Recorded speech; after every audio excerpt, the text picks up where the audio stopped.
ಮಹರ್ಷಿ ವಾಲ್ಮೀಕಿಯವರ tribal ಡೆವಲಪ್ಮೆಂಟ್ನ ಕಾರ್ಪೊರೇಷನ್ದಲ್ಲಿ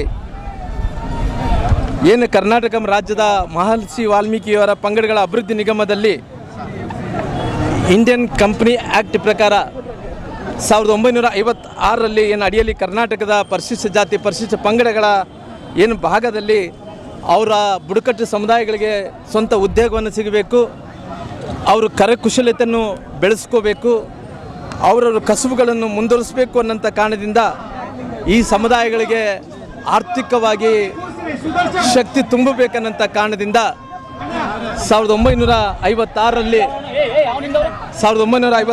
ಈ ಕಾಯ್ದೆಯನ್ನು ಸರ್ಕಾರ ಜಾರಿ ತರುತ್ತೆ, ಭಾರತ ಸರ್ಕಾರ ಜಾರಿ ತರುತ್ತೆ. ಇವತ್ತು ಕನಸು ಕಾಣಬೇಕಾದಂಥ ನಿಗಮ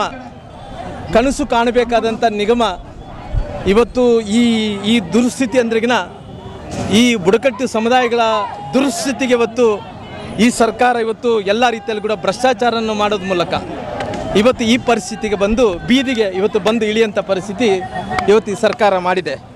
ಅದಕ್ಕೋಸ್ಕರವಾಗಿ ಈ ಸರ್ಕಾರ ಹಗಲು ದರೋಡೆ, ಕೇವಲ ಹಗಲು ದರೋಡೆ ಜೊತೆಯಲ್ಲಿ ಕಳ್ಳತನ ಮತ್ತು ಸಂಪೂರ್ಣವಾಗಿ ಲೂಟನ್ನು ಮಾಡೋಂಥ ಕೆಲಸ ಕೂಡ ಈ ಸರ್ಕಾರ ಮಾಡ್ತಾ ಇದೆ.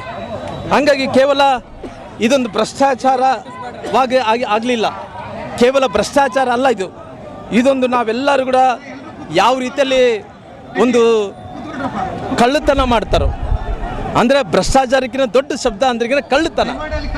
ಈ ಸರ್ಕಾರದಲ್ಲಿದ್ದಂಥ ಬುಡಕಟ್ಟು ಸಮುದಾಯಗಳ ಜನರ ಅನುದಾನವನ್ನು ಅವ್ರಿಗೆ ಬೇಕಾದಂಥ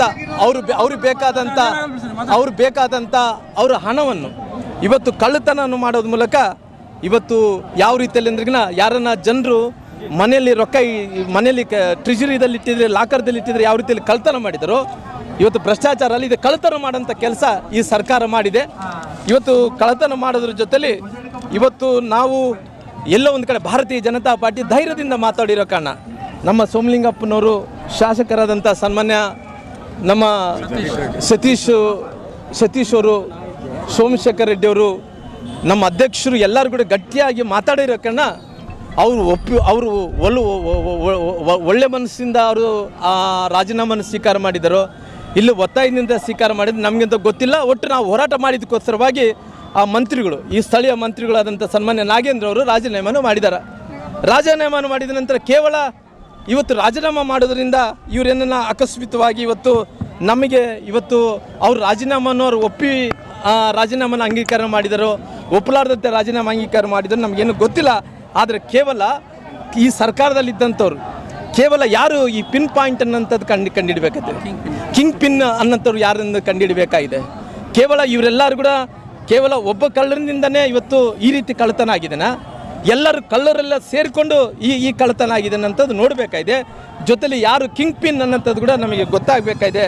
ಅದಕ್ಕೋಸ್ಕರ ಬುಡಕಟ್ಟ ಜನಾಂಗಗಳ ಇವತ್ತು ನಾವು ಎಲ್ಲರೂ ಕೂಡ ಇವತ್ತು ಈ ಸಮುದಾಯಕ್ಕೆ ಒಂದು ರೀತಿ ಜಸ್ಟಿಸನ್ನು ಸಿಗಬೇಕು ಅನ್ನೋಂಥ ಕಾರಣದಿಂದ ಅನೇಕ ದಿನಗಳಿಂದ ಸುಮಾರು ಈ 2.5 ತಿಂಗಳಿಂದ ಈ ಹೋರಾಟವನ್ನು ಮಾಡ್ತಾನೆ ಇದ್ದೀವಿ. ಆದರೆ ಎಲ್ಲೋ ಒಂದು ಕಡೆ ಇವತ್ತು ಕಿಂಗ್ ಪಿನ್ ಅನ್ನೋಂಥವ್ರು ತಪ್ಪಿಸ್ಕೊಂಡು ಇವತ್ತು ಕೇವಲ ಯಾರೋ ಅವರು ಒಲ್ಲದ ಮನಸ್ಸಿಂದ ರಾಜೀನಾಮೆಯನ್ನು ಎಕ್ಸೆಪ್ಟ್ ಮಾಡಿದ ತಕ್ಷಣವೇ ಇಲ್ಲಿ ಹೋಯ್ತು ಅನ್ನೋಂಥದ್ದಲ್ಲ. ಇವತ್ತು ಇವೆಲ್ಲ ದೊಡ್ಡ ಕಳ್ಳತನ ಮಾಡಿದಂಥ ಇದನ್ನ ತನಿಖೆ ಆಗಬೇಕು ಅನ್ನೋಂಥ ಕಾರಣದಿಂದ ಇವತ್ತು ಎಲ್ಲ ಕಡೆ ಕೂಡ ಇವತ್ತು ಹೋರಾಟವನ್ನು 30 ಜಿಲ್ಲೆಗಳಲ್ಲಿ ನಮ್ಮ ಅಧ್ಯಕ್ಷರಾದಂಥ ವಿಜೇಂದ್ರವರು ಹೋರಾಟವನ್ನು ಕರೆ ಕೊಟ್ಟಿರೋ ಕಾರಣ ನಮ್ಮ ನಾಯಕರೆಲ್ಲರೂ ಕೂಡ ಸೇರಿ ಹೋರಾಟವನ್ನು ಮಾಡ್ತಾಯಿದ್ವಿ. ಇವತ್ತು ಮುಂದಿನ ದಿನಗಳಲ್ಲಿ ಇದನ್ನು ದೊಡ್ಡ ಪರಿಣಾಮವಾಗಿ ತೊಗೊಂಡೋಗ್ಬೇಕು ಅನ್ನೋಂಥ ಕಾರಣದಿಂದ ಒಂದು ಸಂಕಲ್ಪವನ್ನು ಕೂಡ ಭಾರತೀಯ ಜನತಾ ಪಾರ್ಟಿ ಮಾಡ್ತಾ ಇದೆ.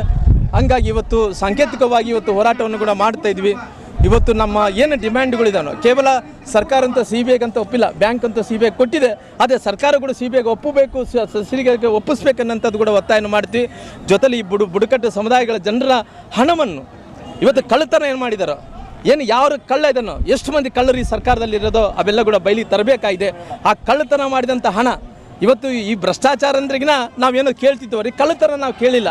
ಈ ಕಳ್ಳತನ ಮಾಡಿದಂಥ ಅಮೌಂಟ್ ಎಲ್ಲಿಗೆ ಹೋಗಿದೆ ಅಂದ್ರೆಗಿನ ಯಾರೋ ಕೆಲಸಕ್ಕೆ ಬರಲಾರ್ದಂಥ ವೈನ್ ಶಾಪ್ಗಳಿಗೆ, ಇವತ್ತು ಯಾರೋ ಒಬ್ಬರನ್ನ ಎಮ್ಮೆ ಕಾಯ ಅಂತ ಹುಡುಗನ ಅಕೌಂಟ್ಗೆ, ಇಂಥವ್ರು ಎಲ್ಲರಿಗೂ ಕೂಡ ಅಕೌಂಟ್ಗೆ ಹೋಗಿ ಇವತ್ತು ಹಣ ಎಲ್ಲಿ ಹೋಗಿದೆ ಗೊತ್ತಿಲ್ಲ.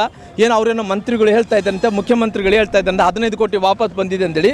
15 ಕೋಟಿ ಅಲ್ಲ, ಸುಮಾರಾಗಿ 187 ಕೋಟಿ ರೂಪಾಯಿ ಈ ಬುಡಕಟ್ಟು ಸಮುದಾಯಗಳ ಜನರಿಗೆ ಇವತ್ತು ಏನು ಹಣ ವರ್ಗಾವಣೆ ಆಗಿದೋ ಬೇರೆ ಬೇರೆ ಎಲ್ಲೆಲ್ಲಿ ಹೋಗಿದೆನೋ ಏನು ಕಳ್ತನ ಮಾಡಿದಾರೋ ಇವರೊಬ್ಬರೇ ಕಳ್ಳಿದ್ದಾರೆ, ಇನ್ನು ಭಾಳಷ್ಟು ಮಂದಿ ಕಳ್ಳಿದ್ದಾರೆ, ಎಲ್ಲರಿಗೂ ಕಿಂಗ್ ಪಿನ್ ಸಮೇತ ಗೊತ್ತಾಗಬೇಕಾಗಿದೆ. ಅದಕ್ಕೋಸ್ಕರ ಸರ್ಕಾರಕ್ಕೆ ಒತ್ತಾಯನ ಮಾಡ್ತಾ ಇದ್ದೀನಿ. ಇವತ್ತು ಹಿಂದುಳಿದಂಥ ಸಮುದಾಯಗಳ ಒಬ್ಬ ನಾಯಕರಾಗಿ ಬಿಂಬಿಸ್ಕೊಂಡಿದ್ದರು ಸಿದ್ದರಾಮಯ್ಯನವರು.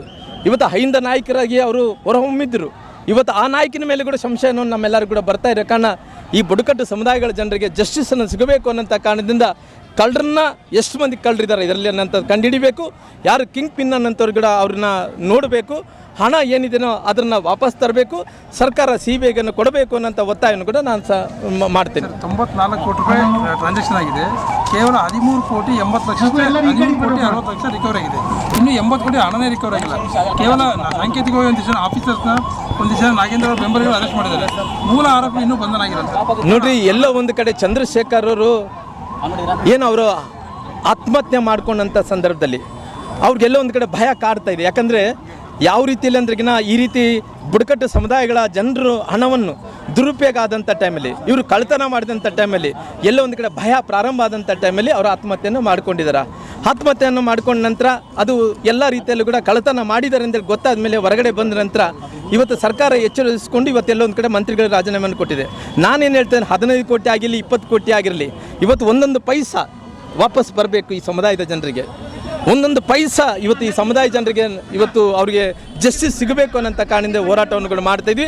ಇವತ್ತು 1 ರೂಪಾಯಿ ಕೂಡ ಇನ್ನು ಮುಂದೆ ಯಾರೇ ಈ ರೀತಿ ಇವತ್ತು ಕಳ್ತನ ಮಾಡೋಂಥ ಜನರಿಗೆ, ಕಳ್ತನ ಮಾಡೋಂಥ ಸರ್ಕಾರಗಳಿಗೆ, ಕಳ್ತನ ಮಾಡಿದಂಥ